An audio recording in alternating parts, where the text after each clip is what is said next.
Very often on this show, I'll get onto the subject of morality. And what I'll usually try to do is split it up into two or more categories that I can then kind of juxtapose against each other and perhaps look at morality from a different perspective. Today, I'm going to split them up into golden rule morality versus taboo morality. What I essentially mean by that is golden rule morality is any type of moral or rule or law that a society has decided on to keep members of that society from hurting each other. Like we might come up with a rule that says you shouldn't kill people, you shouldn't steal from people, you shouldn't do bad things to people. Anything like that is a golden rule type of morality. Taboo morality is sometimes a little more difficult to define because often these are things that a society has come to believe so fervently that it doesn't even think anymore about whether that is a bad thing, whether or not it is a harmful thing. It's just assumed to be harmful. Alcohol and substances might be a good example of things that ride the line. Obviously, there's been many religions. Christianity has often taken a stand against alcohol and drugs, different denominations. Obviously, in Islam, you aren't supposed to drink alcohol. Why? Well, you could say that it could be abused. Let's say, for instance, that someone became an alcoholic. They might physically abuse their family, mentally abuse their family. They might get in a car and kill a bunch of people. But not everyone that drinks alcohol is going to abuse it. Not everyone that takes drugs is going to abuse it. But very often, societies make rules for that, or governments of those societies make rules for that. And we could look at it as, well, you're trying to save people from themselves. And of course, that's a huge debate, how much a society should control how much a person hurts themselves. If I want to kill myself, I should be able to kill myself. If I want to take cocaine, I should be able to take cocaine, etc., etc. But that is why I say it kind of rides the line, because it is something that you could look at as only hurting you if you used it in a certain way, but it is something that could also hurt other people. And I think that's one of the reasons it is under so much debate often, just across the board. Another really good example would be sexual morality. Now, sexual morality is sometimes taken so strongly into a society that, again, it's not even thought of. We know it's harmful. We just know it's harmful. Modesty is a good example of that. How much is immodest? How much clothes can you take off before you're immodest? And depending on what country you're in, what culture you're in, and even what part of a country you're in, or simply your own religions, your own feeling, it shifts greatly. There's this incredible difference between, let's say, the United States and Europe, who have a very different idea. Why shouldn't a woman show her breasts? I mean, is there a real reason for it? We have, as a society, simply decide that men can show their breasts, I guess because most of us don't really have breasts, but women can't, even if a woman's breasts are smaller than a man's. It's just one of those things, and I'm not even remotely trying to debate this at the moment, by the way. I'm just demonstrating a taboo. Incest is another one of those things. Why can't a brother marry a sister? I mean, what is it actually based on?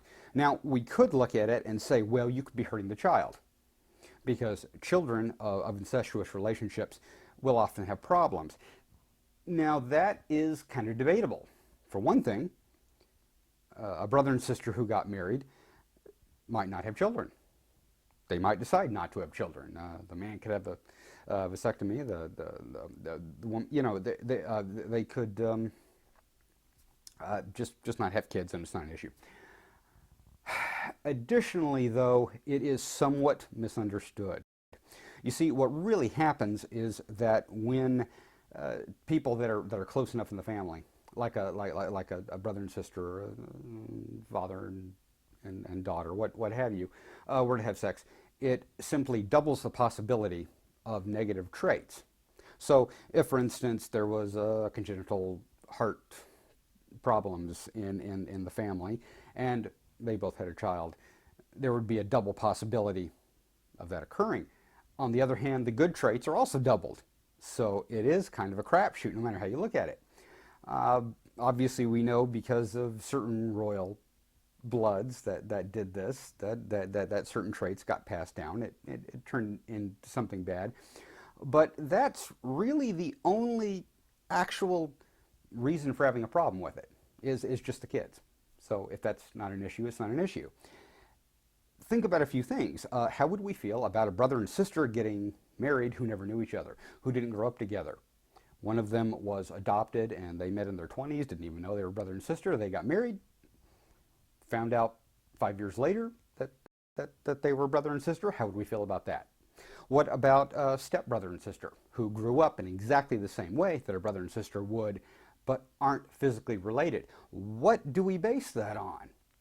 And the truth is, it's just something that most societies in the world have felt for years and years and years. And it's just the way it's wrong. It just is wrong. And again, I'm not arguing for incestuous relationships, but I do think it's important to realize these things.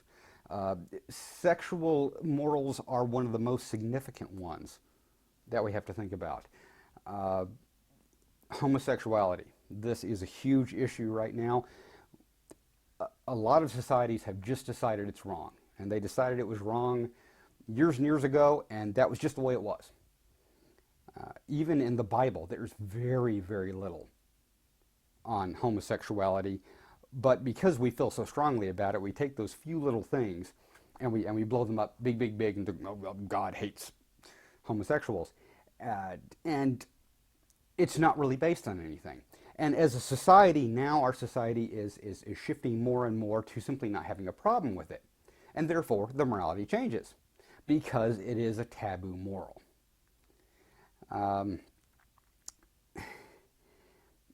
Again, I'm not doing all of this to try and argue for these various things, but I do think it's very important to think about it because sometimes it does hurt people. Obviously, it's hurt homosexuals, people that have not been able to have relationships like heterosexuals for hundreds of years, depending on the society. Because of that, it's been very harmful for them, and they're only coming to be able to have those relationships now. And in this case, I mean being married. They've not been able to be married, and not only that, but be accepted by society. They've always had to hide that. Some people might even argue that the reason that homosexual, I'm going to get into a hairy part of this now, but some people feel that homosexual society, its subculture, is unhealthy in many ways. The AIDS is passed more easily because there are so many sexual partners, and I'm not going to try and get into the morality of that, but it could certainly be argued that if homosexuality had been accepted in the first place, and they hadn't been driven into a subculture where they weren't able to have relationships like heterosexuals do, they wouldn't wind up with that kind of a society. And of course now we're getting to kind of find out, well, okay, what is it like? How can homosexuals be if they are accepted by society? And some people will say, well, if we accept homosexuals, we'll have to accept all these other things. Well, who knows? Maybe one day we will. I don't know. I'm not trying to get into that issue, but it is extremely important to think about, because let's say, for instance, I did see an interesting case where there was a brother and sister. I think they were in Sweden, but I can't remember exactly. They'd fallen deeply in love. No one would accept them as being married. Is that really anything I can say? Is that something that I should even be stepping into and saying, you can't do that? I don't know. All I do know is that when I think about these things personally, when I come to my own conclusions over what I feel is right and wrong, I have to draw that line. Am I really basing this on whether or not I'm hurting someone, or am I simply basing it on a taboo that has existed in my society that I have been taught my entire life and I just can't shake? And sometimes I've come to very disturbing realizations because of that. There are things that I have certainly believed my entire life that I suddenly had to say, well, I'm sorry, I wasn't really basing that on anything. Just a little something for everyone to think about. I'm the Urban Omnist. I'll see you guys later. Okay guys, my apologies. I did feel that this last video needed a bit of an end note, even though it should possibly go without saying if you've seen some of my previous videos. But someone's going to comment on it, so I'm putting this in right here. What about God? Obviously, often when I'm talking about morality, I am talking about it from a somewhat more humanist perspective, more from the perspective of what we can reason. And I'm not throwing out that, whatever deity you look up to, or any given individual looks up to, he, she, it, whatever's up there. But I would probably say that, and like I said, I've covered this in other videos, but when we make those statements, when we say God said this and God said that, usually it is something that showed up in a holy writ, in the Bible, in some kind of written form, and how we take that depends a great deal on us and how we reason things around us. Homosexuality is a really good version of that. I've talked about it before. It is only mentioned maybe 2 or 3 times in the Bible, whereas divorce, for instance, and this, I'm just using this as an example. Don't everybody jump on me for, I'm just using it as an example. But it mentions that a couple of times, and it mentions divorce all through the Bible. Jesus Christ actually comments on divorce, never comments on homosexuality. And I will get more into that in another video. But the point being that the reason we don't stone people anymore, the reason we don't stone prostitutes, even though it says that in the Bible right along a great many other things that we do and don't take from the Bible. And the reason for that is because of society, is because society does change. The way that we look at things change, and the way that we reason things around us. And it's very important to realize why we do those things. For instance, if you're not homosexual, and you don't have a friend who's homosexual, you've never really known anyone who's homosexual, or maybe the only person you ever knew that was homosexual was someone you disliked, you might not ever have a reason to look back on something like that and say, well, why do I think this? Why do I have this opinion on this morality? Why do I feel this way? Because if it mattered to you, if you were homosexual, if you did have a loved one who was homosexual, and you suddenly had to face that, you might look back at those 2 or 3 passages in the Bible that kind of refer to homosexuality and say, well, I'm not sure it's what God was trying to say. But if you didn't, if you have no reason to, you will very often just say, okay, well, that's what it says, so that's the way we should feel, that's the way we should believe. And that is what a lot of people do. And so, again, this video is not saying that God is not a factor, but the way we see God is very much a factor when it comes to taboo morality versus golden rule morality. And to me, those two do have to be combined.